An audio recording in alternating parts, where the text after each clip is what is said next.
Ана жақтан көшіріп алайын. Алдындағы тема, помнишь, да, біз бастадық қой? Так, награда, иә, солар бәрі. Так, бізде простой не бастайық. Мынандай, короче, робот бар.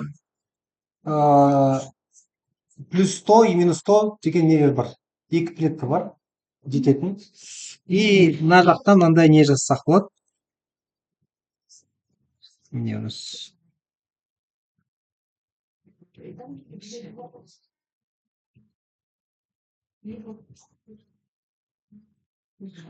Короче, мынандай логика дейік. Қазір біз оған детально қайтып келеміз. Анда лекциямен бастап жатырмыз. Робот бар, солға бара алады, оңға бара алады. Бірінші клеткада тұрғанда, егер ол оңға, солға барса, не істейді? Тіреліп қалады. Сол клеткада қала береді. Солға барғанда 0,7 вероятность бір клетка алға барады. 0,1 вероятность, что өз орнында қала салады. 0,2 вероятность, то, что не істейді? Перепрыгнет, короче. Несі логикасы түсінікті ғой? То есть бізге енді и реворд 3, минус 3 тик. Реворд минус 3, за каждый шаг у нас забирается минус 3 батарейки, можно сказать. Понятно, да? То есть мына жақта қандай стратегия жасауға болады? Мына просто ойлансақ. Робот қалай не істеу керек? Қимылдау керек. Но егер бізде ешқандай вероятность болмағанда, егер конкретный шагы, конкретный жерге алып келсе, онда не істейміз? 3 рет, 3 рет оңға жасаймыз. Ешқандай вероятность болмағанда. Вероятность болғанда не істеуге болады уже? Мысалы, бір шаг жасаймыз, ол мына жаққа келді. Да, уже минус 3, мысалы, мына жаққа, егер мына жаққа келгенде не істеуге болады? Какой логика қолдануға болады? Можно вот так сделать. Вот так назад пойти, сосын бір шаг алға. Ну, типа, мысалы, мынау или былай, мынандай вообще ужасный вариант қарастырсақ, минус 1000 десек. Онда роботтың мақсаты қандай болады? Типа, мына жақтан бастаса, былай жүреді, бір шаг оңға, былай жаққа жетіп қалса, мына жақта болса, не істей керек? Желательно. О жақта ол, мына жаққа жүреді, мына жақта болып қалса, не істейді онда? Артқа жүру керек, иә? Не үшін? Не үшін мына жақта тұрғанда желательно былай қарап алу? Короче, қараңыз, мына жақта тұр робот. Я бал. Ну, типа, минус 100 ол жар, типа, құлап қалады. Плюс 100, не, торт. Приз. Я, приз. Мысалы, егер мынадай болса, какой стратегия самый оптимальный болады? Былай барса, сол жаққа барса, не істейді ол? Вероятность 0,1 мен не істеп қалады? 0,2 мен вероятность не істеп қалады? Перепрыгнет. То есть ол жақта вероятность бар да, 0,7. Қалған жеріне барады, 0,2 перепрыгнет, короче. Тайғанап, кеді қалады. Я, он перепрыгнуть не умеет. Он умеет только делать left или right. Просто кейде left жасағанда, ол перепрыгивает на 2 клетки, короче. Логика түсінікті? 1000-ға түсіп қалу мүмкін, соны не істейміз? Мына жақта, типа, артқа түсіп, плюс 1 дейсіз, пока мына плюс 100-ге түспегенше дейін не істеп отырады? Артқа алдыға барып жүреді, короче. Это вот біздің неміз мир, короче. Это самый примитивный мир. И біз сол мирдағы проблемаларды шешуге тырысамыз. Қалай не? То есть, мысалы, мынаны біз логически түсіндік, бірақ бізге не түсіну керек, онда енді математический санап, қандай нелерде, қандай не жұмыс істеу керек. Осылар, так, давай сол кезге дайдем.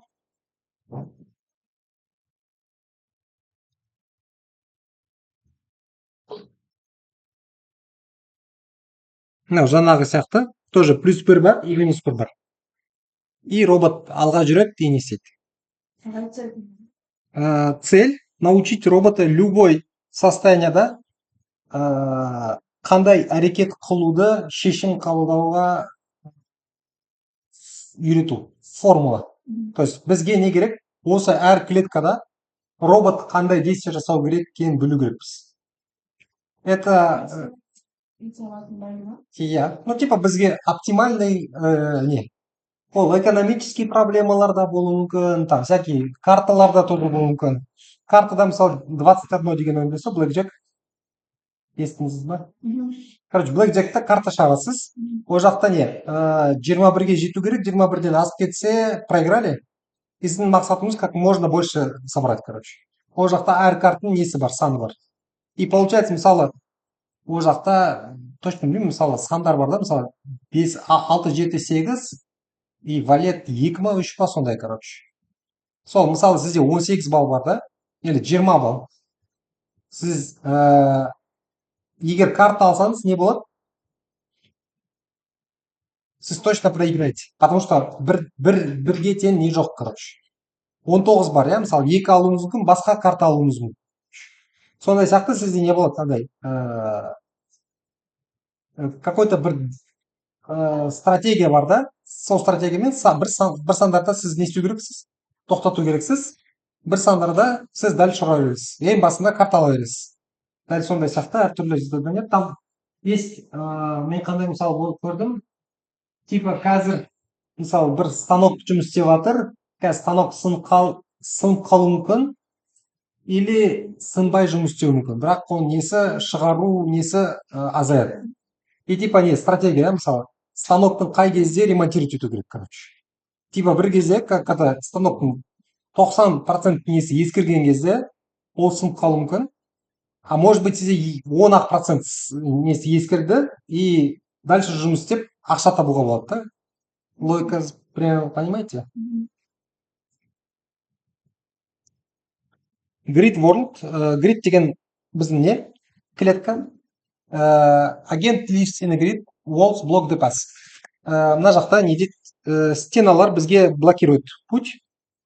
Transition function, мынау TCAS, қазір оны түсіндірем. Can be stochastic, stochastic деген не деген сөз? Жай тілмен айтсақ, не определенный. То есть біздің жасаған әрекеттеріміз определенный результатқа алып келеді. Кейде бір результат, кейде екінші, кейде үшінші. Жаңағы станок сияқты. Станок сынайын деп жатыр, бірақ еще бір ай жұмыс істеуі мүмкін. Или может сынып қалады. Agent chooses north, солтүстікке барады, 80% сол жаққа жетеді, короче. 10% 10 жақ неге западқа кетіп қалуы мүмкін, 10% былай қарай кетіп қалуы мүмкін. Короче, несі дөңгелек тайғанап не істеуі мүмкін. Если есть стена, сол бара жатқан жағында стена болса, ол тоқтап сол орнында қала береді. Rewards at each time step R. Typically small living reward at each time step of a negative, for example, living cost, large rewards at terminal state. Reward деген награда. Бізде мына жақта награда мынандай. Мына жақта +1 -1. Біздің мысалда +100 и -100. -1000. И еще бывает награда за каждый шаг. Это біз оны батарейкаға теңетсек болады. Зачем это нужно? Чтобы бізде не болсын. Әр шагқа, мысалы, батарейка өшіп жатыр, значит, он не может бесконечно долго ходить, короче. Егер батарейка кішкентай болса, не істейді ол? Бесконечный жол іздейді, да, короче, который сізде обезопасивает от этого. Ну, мысалы, мынандай не бар, жар бар. Мына жақтан құлайсыздар. Сіздер қалай өтуге тырысасыз? Сәл обойти, иә, сәл алыстау, короче. Егер сізде батарейка бесконечный болса, сіз не істейсіз? Как айналып жүресіз. Егер батарейка аз болса, жақыннан өтіп кетесіз, короче.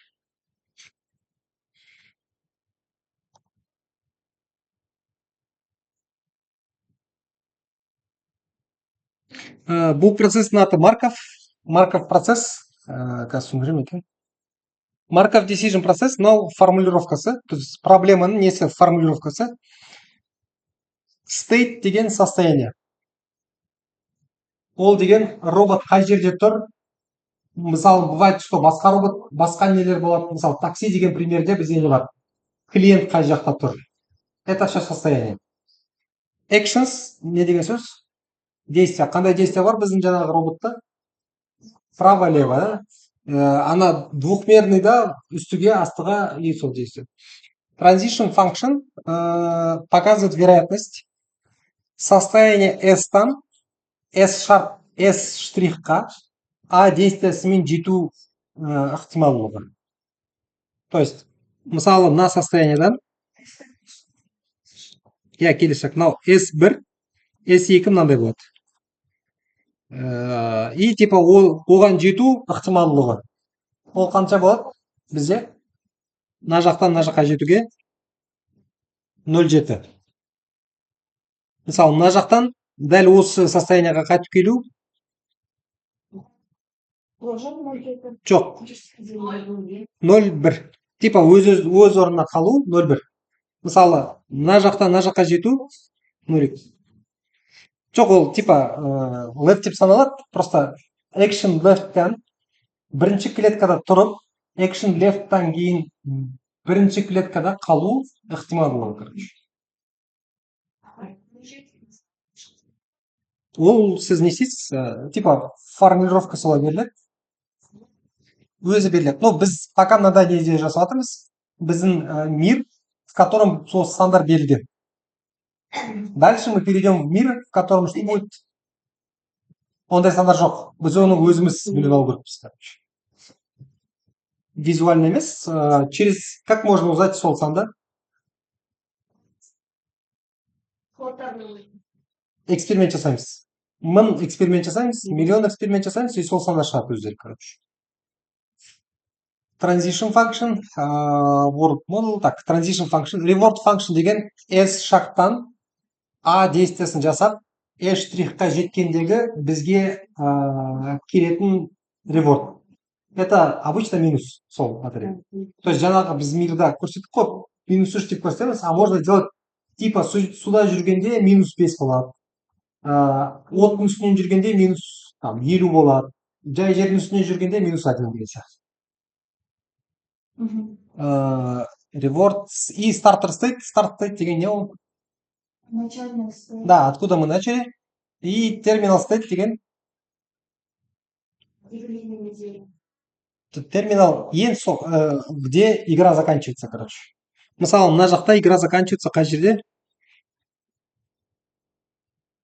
+1 мен -1-де. Біз точно білеміз, одан кейін бізде ешқандай шаг жоқ. А бывает, мысалы, -1 это не конечная точка, просто -1 қосылмаса.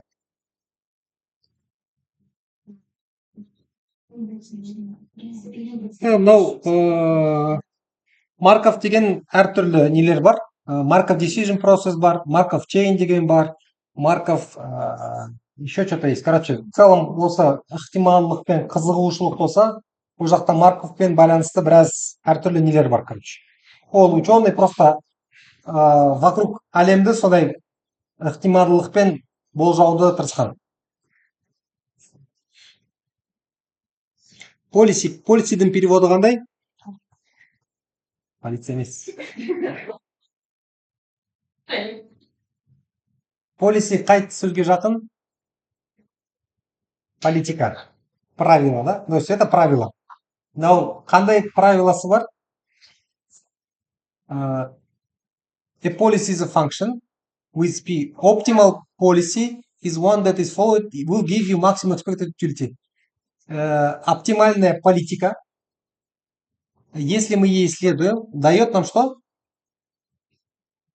Maximum expected utility. Utility деген не дедік? Ценность. То есть, мысалы, какой-то бір не. Плюс 100, минус 100 деген сияқты, короче.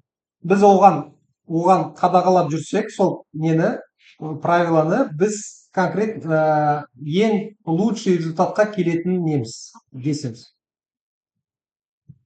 Мұнда правиланы пи деп қойған.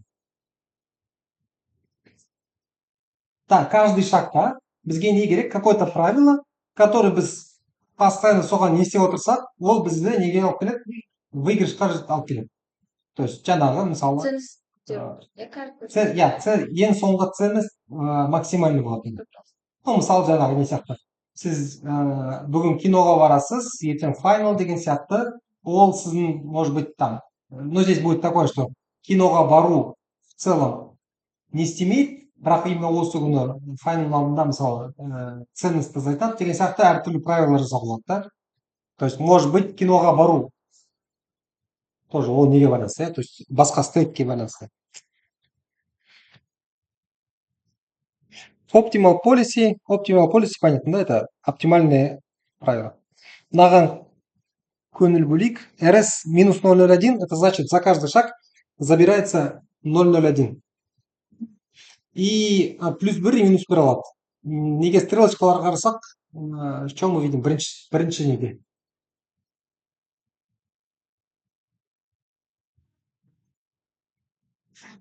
Анау тіреліп қала ма, А? Иә, тіреліп қалады, иә. Неге анау шеттегі былай астыға қарап тұр? Иә, біріншінің қарап отырмыз. Не үшін ең шеттегі астыға қарап тұр? Потому что неден қорқады ол? Минус 1-ге түсуге. Минус 1-ге түсуден қорқады. Значит, не деп тұр? Мен астыға барам. И мені какой-то вероятностьпен не істейді? Шетке лақтырып жібереді. Понятно, да? Иә, то есть былай барса, егер ол былай барса, егер үстіге барса минус 1-ге түседі. Былай барса вероятность есть, что мына жаққа қойып қалады. Былай барса не істейді? Тоже вероятность бар, мына жаққа қойып қалады. Значит, не істейді ол? Астыға барады и будет ждать, когда случайно мына жаққа шығып кетеді. То есть робот астыға барғанда вероятностьпен мына жаққа кетіп қалады. Сол үшін не істеп жатыр ол? Типа ни в коем случае мына жаққа дейді. Мынау да дәл сондай. Мына жаққа бар дейді. И максимальный минус 1-ден не істейді. Типа либо мына жаққа түспейді, либо мына жаққа түспейді. Мынау да сондай. Мынау не дейді? Мына жаққа вообще бармай қояды. Басында ол тіреледі ғой. Басында ол бірінші стрелка бойынша тіреліп қалады. Сосын уже вероятность бойынша уже. Да. Ну, типа, вероятность бар 0, там сколько болады? 87 10 будет, да, кажется? 10% вероятностьпен мына жаққа шығып кетеді. Мына жаққа ауысады уже. Не болды? Не ауысты? Екінші вариантта. Солға қарай ауысады. Иә, мынау уже қорықпайды. Өйткені за каждый шаг убирается слишком много этих действий, и ол ұзақ неге стенкаға тіреліп тұра алмайды. Поэтому говорит, жарайды, мында вероятность бар, бірақ мен дәл неге барайын, короче. Ну, екіншісі более-менее человеческий вариантқа ұқсап тұр, да, короче.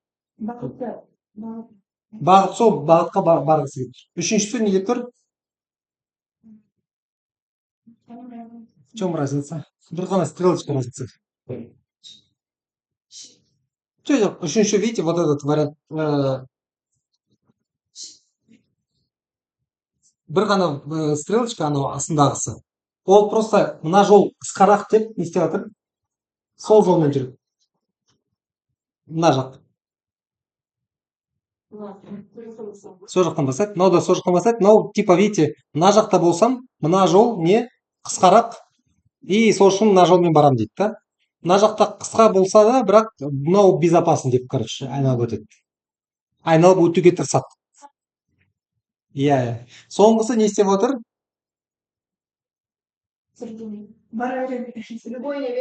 Ол смелость емес, ол, короче, амал жоқ. Өйткені каждый шаг минус 2, бірақ соңында алатын приз плюс 1, и ана жақта алатын минус 1, значит, оған не істеу керек? Тезірек ойын жоқ, минус 1-ге жету керек. Потому что минус неге дейін жеткен дегенше не дейді? Мына жақта ғой даже. Мына жақта вариант бар да, былай үстіге баратындай. Бірақ оны қарастырмайды, не үшін мына жаққа барады? Өйткені мына минус 1 оның ойын біткенін не істейді, да? То есть соңында минус 15 болады. Плюс 1-ге жеткенше дейін минус 16 болып кетеді, да, короче. Смысл жоқ. Сол үшін, вот. И, вот, это мир такой, который этот әр шаққа қанша болғаны байланысты бізде не өзгеріп отырады? Полиси. То есть мына стрелочкалар это полиси. Әр шақта не істейсің деген сияқты. И біздің мақсатымыз не істеу керек? полис, оптимальный полисі табу керек әр ситуацияға қарай. Бәрі бес сияқты ма?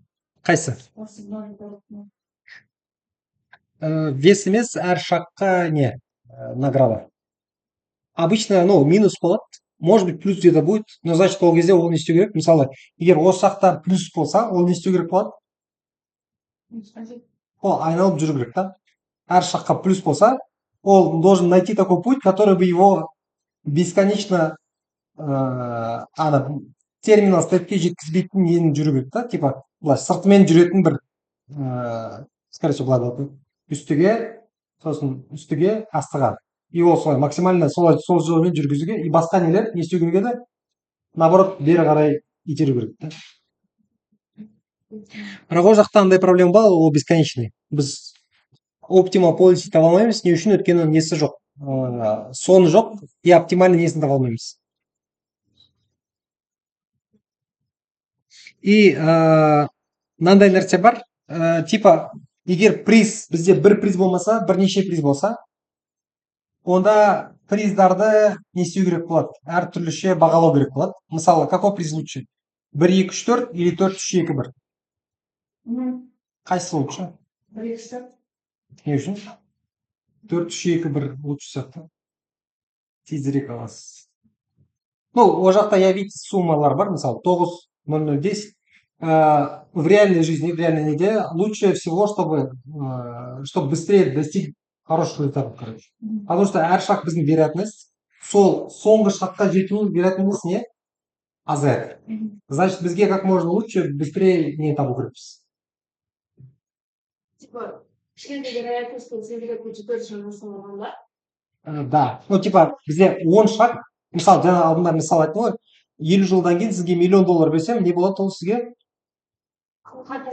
Қызық емес, иә? Потому что әр жылда бір нәрсе болып қалуы мүмкін, қайтыс мүмкін, короче, варианттар көп та. 1 жылдан кейін он более вероятно. Ертең берем десе, это вообще уже басқаша, короче. Өйткені оның несі азая береді. И реальный неде проблемалар дәл сондай. То есть желательно, чтобы у вас 100 жылдан кейін болған нәрсе сізге было менее привлекательно, чем қазір болып жатқан нәрсе. И мына жақта сол тоже проблема. Қай последовательностьта бізде приздар бірнеше болса, қай последовательностьта біз приздарды алу керекпіз. Оны дискаунтинг деп атайды. Просто не береді, мынау қандай әріп қандай еді? Сигма, гамма ма? Короче, ол соны көбейтеді просто. Типа бір шақтан кейін сол не гамма ма 0,9 болса, приз $1 миллион болса, $1 миллион 0,9-ға. Егер екі шақтан кейін 0,9-ның екінші дәрежесі көбейтеміз миллионға, и солай алып отырады. Просто көбейтіп отырады.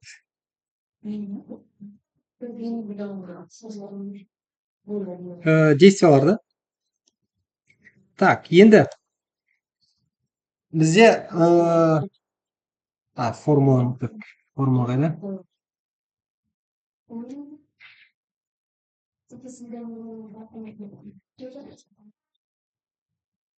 Вот Bellman equation. Так, мынаны көшіріп алайын.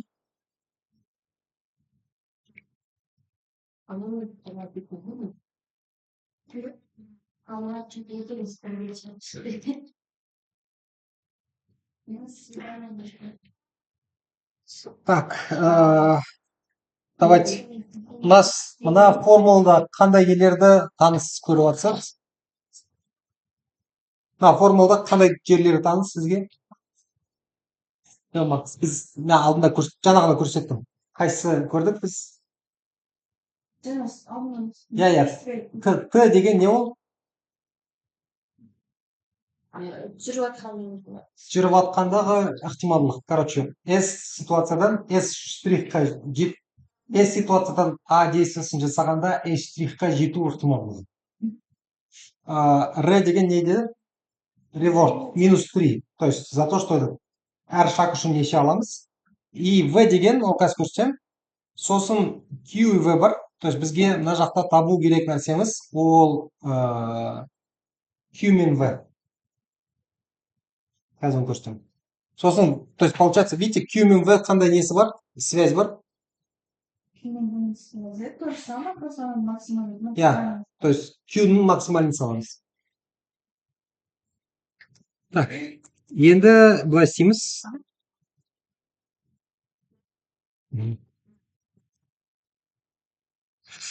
Бізде мына неміз мына жақта тұр, қазір мына көшіріп алайын.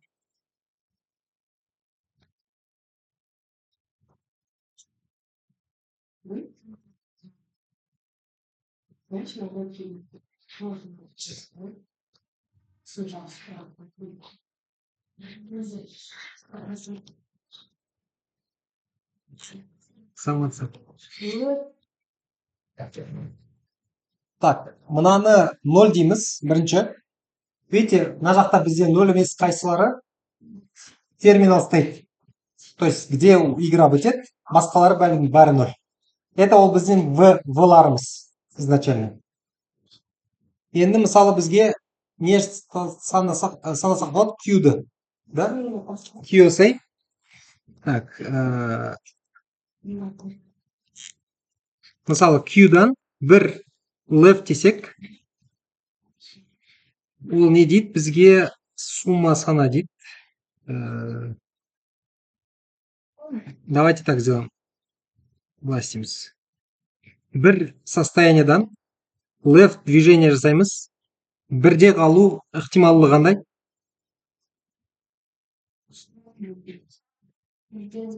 Бірге left жасаймыз. Бірде қалып қаламыз. Ықтималлық қандай?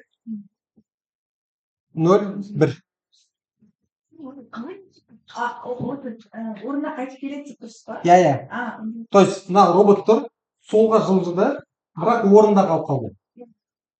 Ол 0, 1. Біз жаздық мына жақта. Оны, вот, видите? Жоқ, 1, L2. Давайте нормальный ситуацияны бастайық. 1, L2, то есть 1-ден L дедік, 2-ге келді. Ол нормальный ситуация, ол не ол? 0,7. Мына жақта көбейту дейміз. Сосын reward бізде не дедік? Әр шаг үшін бізде -3 алынады. -3 қосу. На вот эта штука мынаны санамаймыз пока. Ол бізде вид, помните же, типа әр шаг үшін бір не істейді. Біз оны 1 дей саламыз. И V S штрих. S штрих деген қай жерге келді? Қай жерге келді ол? 2-ге. О жақта V нешеге тең? 0-ге. -0. Так.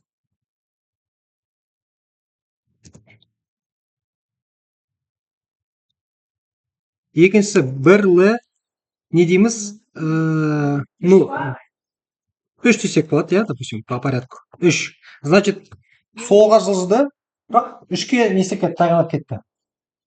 0,2 көбейту -3 қосу неше?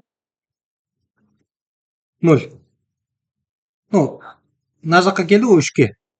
3-те 0. Дальше бізде соңғы вариант қалды. 1L1. 0,1 көбейту -3 қосу 0. Мынау L емес, мынау R.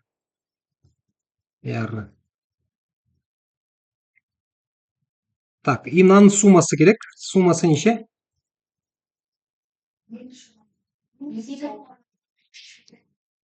-3.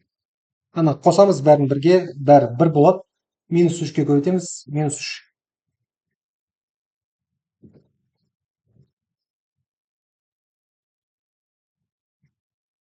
Бұл left болған кезде қалай жүріпсіз қалай? Ары Так, left жасақ. Бізге правиламызда былай деп тұр, типа ол стена болса, тоқтап қалады, короче. Ол өз орнына қала береді. И бізде мына получается left 1-де қалу жоқ, бізге сол жаққа барса. Ондай жоқ. Өз орнына қала береді.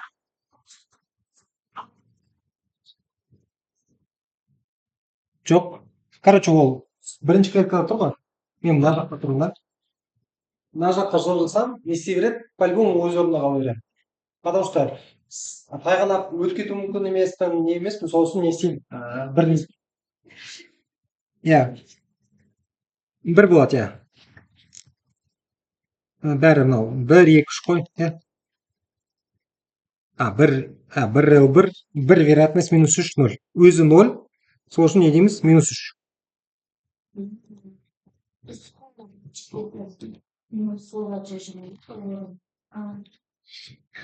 Так, енді мына формуламен кеттік. Біз мынаны таңдадық. Q, мына суммасы керек. Сумма минус 3, сумма минус 3. V деген екі осы минус 3-тің несін таңдаймыз? Максимум. Бізде максимум, значит, минус 3.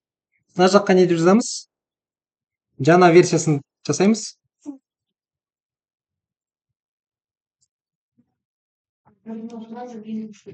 Минус 3 деп жазамыз.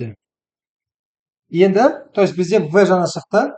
Мы можем одномоментно все поменять, можем менять по ходу дела. Жаңағы минус 3 шықты ғой. И дальше соны қолданып уже не істей берсе болады. Өзгертуге болады. Енді состояние екінші не состояниеда? Енді мысалы бізде екінші состояние үшін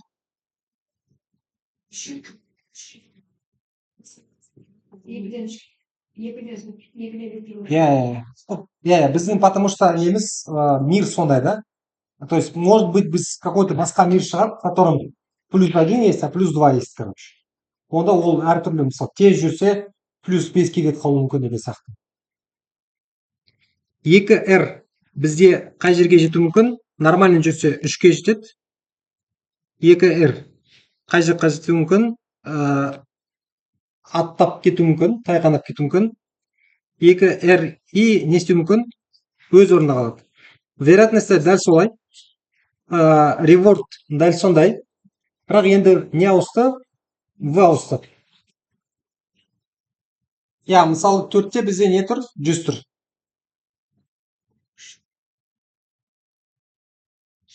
Өз орнында 0 қалады. Так. И сумма қанша болады уже? Калькулятор мысалы ашты.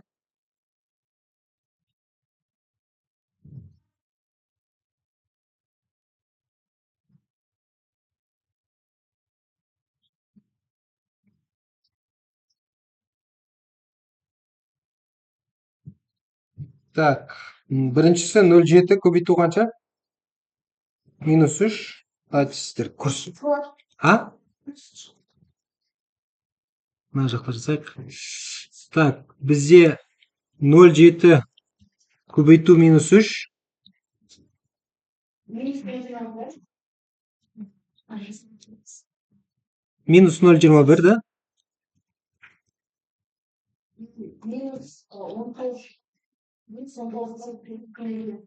Не үшін минус 19? Ол минус емес, плюс болады ғой. Плюс 97,02, 19,4, да? И минус...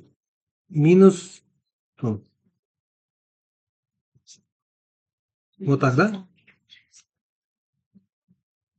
Жоқ, подождите. Сейчас. Дұрыс шықты ма? Сондай шықты ма?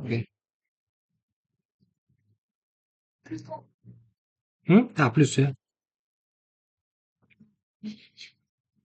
Кейін мынаны аламыз. Доключу мынаны.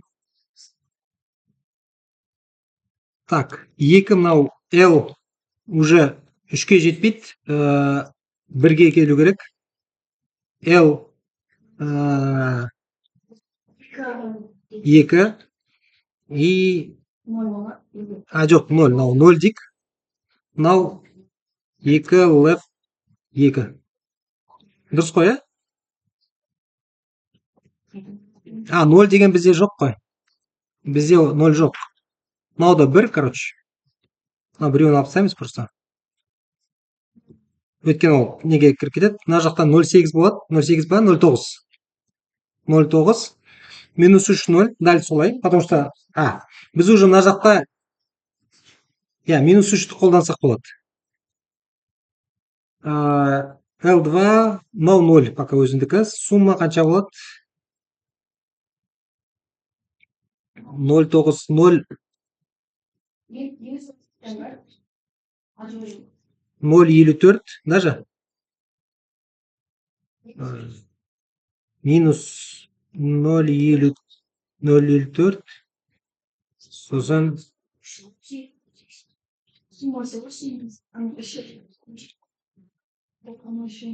үш елу төрт па? Сейчас, подождите, так.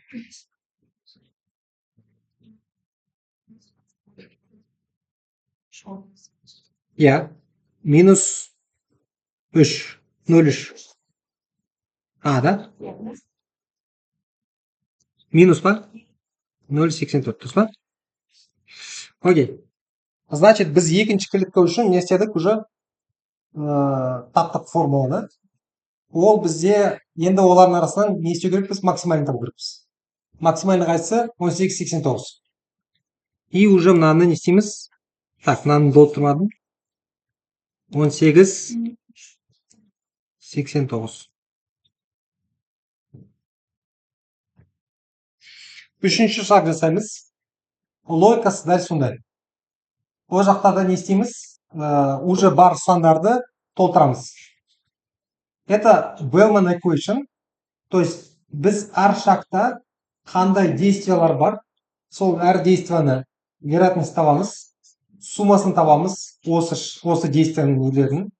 Сосын осы бірнеше действияның ішінен не істейміз? Максимум табамыз. И ол бізде осы клетканың v-сы болады. Понятно? И мына жаққа бір сан кіреді. Ол санмен біз не аламыз? Понимать ете аламыз, дальше что происходит.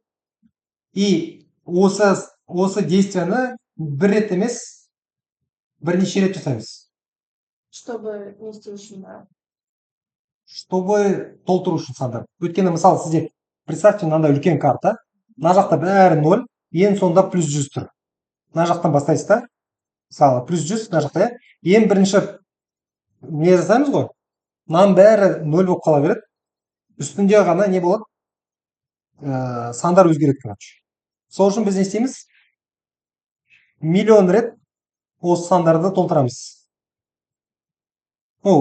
Переводить. У вас получается большая карта. И мына жағында 100 бар, мына жағында 0. Бәрі 0. Сіз әр шақтан сайын сізге мынандай нелер сандар өзгере бастайды.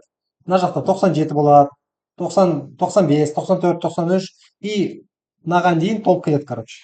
И получается сізде мына сандар толғанда не істеп көресіз сіз уже? Сізде әр клеткадан басқа клеткаға жасағанда қандай v шығатынын біліп отырасыз. То есть мысалы мен мында тұрамын да, бір алған шамдеп уже мына жердегі вес өзгеріп кетіп қалыпты, иә? И солай каждый жүрген сайын вестер өзгеріп. Иә, қасындағы жүрген емес ол. То есть ол, да. То есть жүрген сайын сіздің v-ңыз өзгеріп отырады. И сіз келесі қалай жүргеніңізді сол v-ға қарап не істейсіз, короче. Қай v сізге выгодно, солай қарай жүресіз. Иә. Мен басқа есікке алдым. Иә. Ақ не біледі дейді. Да. Ну, типа, ол жақта мынандай нәрсе бар. V деген осы клетканың несі? Ценності. То есть сіз оған жетсеңіз, не береді? Бірақ сіздің действияңыз ол Q. Осы Q. То есть Q ол, сіз когда какое действие выбираете, ол сіздің Q-іңіз. Ол Q неге қарайды? Сол бара жатқан клеткаңыздың V-сына қарайды. И солай получается у вас уже такая формула, которая заполняет.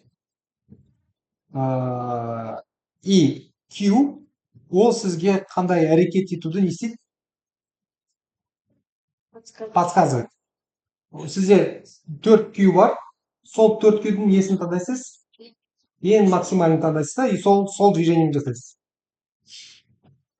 Обязательно 4Q, иә? Жоқ, обязательно 4Q емес. Сіздің неңізге байланысты. Задачаңызға байланысты. Мысалы, бізде мынандай тұр. Ну, типа, біздің мынау әлемімізде бізде қанша не действие бар? 2 действие. Солға, оңға. Ана неде, мына жақта Grid World'та неше бар? Мына жақта 4 действие бар. Үстіге, астыға, шетке, неге. Мына мысалдың несі, мысалы, мынау қандай примерлерге кетеді, который стейттар аз болған. То есть достаточно мало. Ну, типа, мысалы мында қанша стейт бар? Action төртеу. Куда делать? А стейт? Он...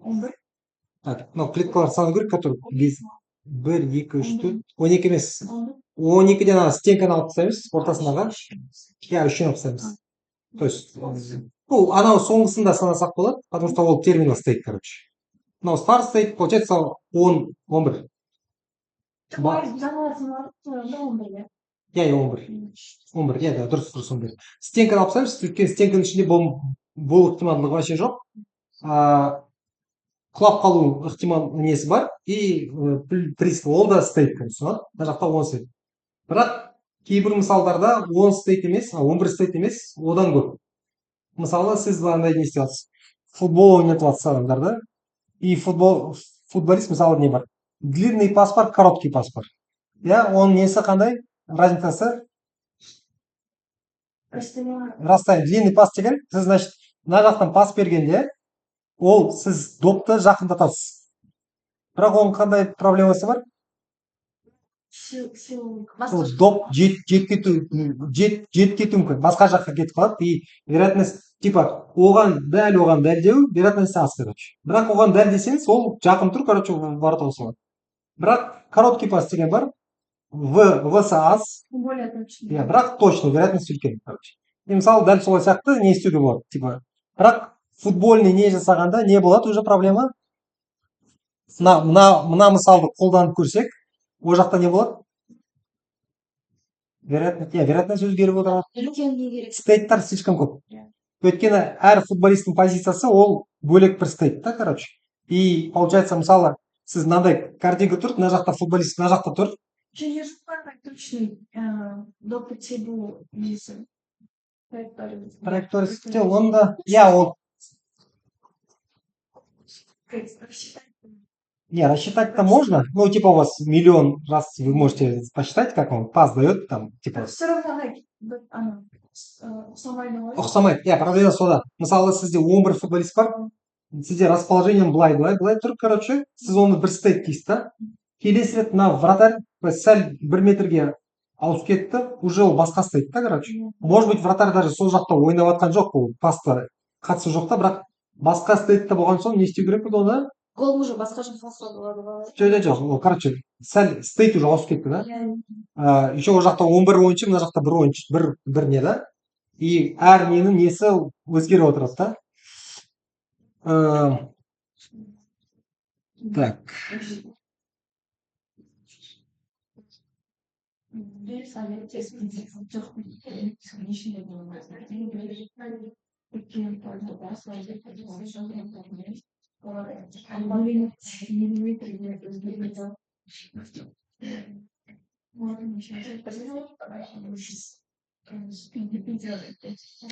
мынандай сөз білесіздер ма? Converge деген сөз білесіздер ма? Converge деген жаңағы біз таблицаны толтырдық қой. Сосын не істейміз дедік оны? Бір рет толтырамыз, екінші рет қайттан сол операцияларды қайталаймыз. Уже басында 0-0 болды. Келесі бізде 0 бір нәрсе кетті. Келесі ауыстырғанда еще ауыстырады. Converge деген бір кезде олар не істеу керек болады? Ауыспайтындай дәрежеге жету керек. То есть бір стандарт шығады, который не істемейтін ауыспайды. Потому что уже оптимальный несі сан шықты, да? Ну, то есть, енді сіз любой действие, максимум таптыңыз, да? Мысалы, мына жақ 0,2, мына жақ 20 деген сияқты. Басында мына клеткалар не болады? -3, 98, сосын келесіде -20 болып кетуі мүмкін. Еще какие-то варианттар ауысып отырады, бірақ бір кезде изменениялар азая бастайды да, бір оптимальный санға жетеді. Конверж деп соны айтады. Когда ол бір неге бір санға кіріп кетеді. То есть одан лучше не получится. Қай жақтан бастасаңыз, да? Ну, мынау жаңағы policy, то есть біз Q мен V-ді таптық, и анау сандарды дұрыс толтырғанда до конца ауыспайтындай, біз уже не істей аламыз? Q-ді таба аламыз. Қай действия бізге оптимальный беретін.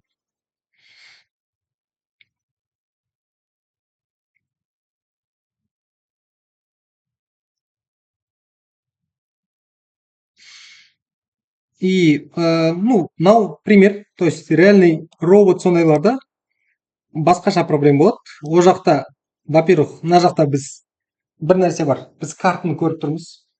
Кейде біз картаны көрмейміз да. Мысалы, шахта бар. Кірмеген шахта роботты сол жаққа жібереміз. Қалай ішінен өтіп кетуге, мысалы, не істейтін бар, проблема бар. Сосын мына жақта еще стейттер аз.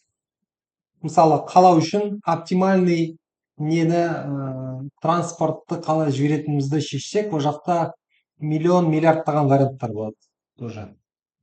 Ағай, Да. мысалы бір шақта істейді да, артқа қайтып келген кезде ол басқа істейді үшін ма? Егер жоқ, ол салмайды. Мгм.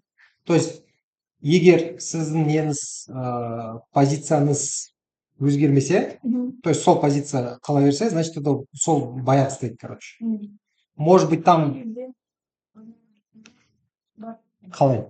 Просто артқа оралса істейді. Так, ол қай кезде болуы мүмкін? Позициясын білмеймін. Жоқ, негізі мына примерде сіз артқа кетіп қалсаңыз, это та же самая позиция, короче. Бірақ егер, может быть, сіздің шагтарыңыз как-то влияет на этот, на сіздің состояниеңізға, может быть, как-то так. Ну, Артқа барса ол же басқа істейді. Қол соғайды деймін. типа мына жақтан бастады, үстіге келді, сосын мына жаққа келді. Жоқ, дәл сол состояние. Да. Да, ну, может быть такой пример, где сіздің роботыңыз не істеп тұр ғой. Бір жерден басқа жерге просто айналып жүреді да. Бірақ оны чем решаем, чтобы ондай болмасын? Реворд береміз. То есть он, когда будет v-ны санағанда, сол реворд оны заставит басқа амал жасауға, короче. Ну, то есть біз мына жақта v-ларды толтырғанда біз ойын ойнап жатқан жоқпыз. Ойын сосын болады. Біз қазір не санап жатырмыз? Жоқ, сигаретаны білеміз. Иә, оптимальный ход табамыз. Короче, біз ойын, мына жақта ойын не болып жатқан жоқ. Потому что ойын сосын болады. Ойында біздің роботымыз какое-то действие жасайды. А мында біз просто не істейміз? Санаймыз, короче, несін.